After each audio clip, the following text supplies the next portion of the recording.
Imaginez 50 °C. Notre crainte à toutes, c'était d'avoir la moustache perlée quand on tournait. Why are rich men always so angry?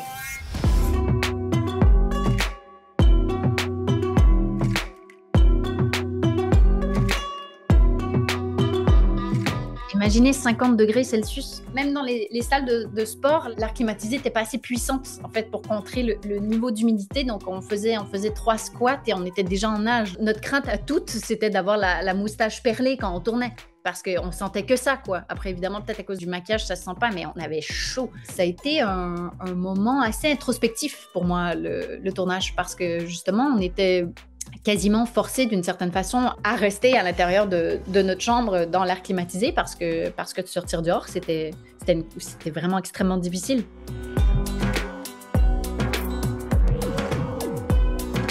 La première fois que j'ai rencontré Emmylou Wood, on a une espèce de coup de foudre amical et je lui ai dit que j'aimais beaucoup ses dents.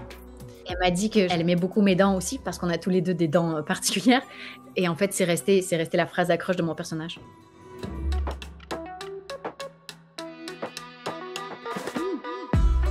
Chloé, c'est une Québécoise qui est en couple avec Gary, qui est un homme qui est beaucoup plus âgé qu'elle et beaucoup plus friqué aussi. C'est une femme qui a été mannequin, qui maintenant est un peu sortie de ça. Elle se fait entretenir et elle a absolument aucun problème avec ça. Je pense qu'elle...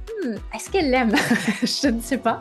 Je pense qu'ils partagent quelque chose de sincère sous toutes leurs couches de merde.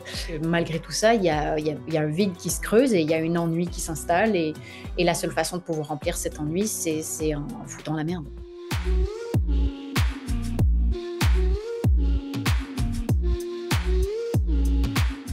Ça m'a pris du temps à m'adapter à l'idée que je faisais partie d'un tel projet, mais je pense même encore aujourd'hui, je le réalise pas trop, c'est très bizarre. Ça arrive pratiquement jamais, en fait, de sauter dans un projet où on a la certitude que ça va être vu par des millions de personnes. C'est vertigineux, mais c'est absolument grisant en même temps. J'étais bluffée par le niveau d'écriture, la complexité des intrigues, le nombre aussi d'intrigues qu'il réussit à déployer quand même en si peu de temps.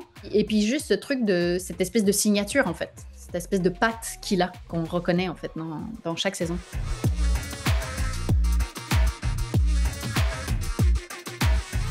Je ne sais pas. Je joue bien. Hein. J'espère vraiment que Mike White va choisir une destination plus fraîche parce que je pense qu'il en a vraiment eu sa claque de la chaleur. Il y a des rumeurs comme quoi c'est en Europe, mais bon, on verra bien.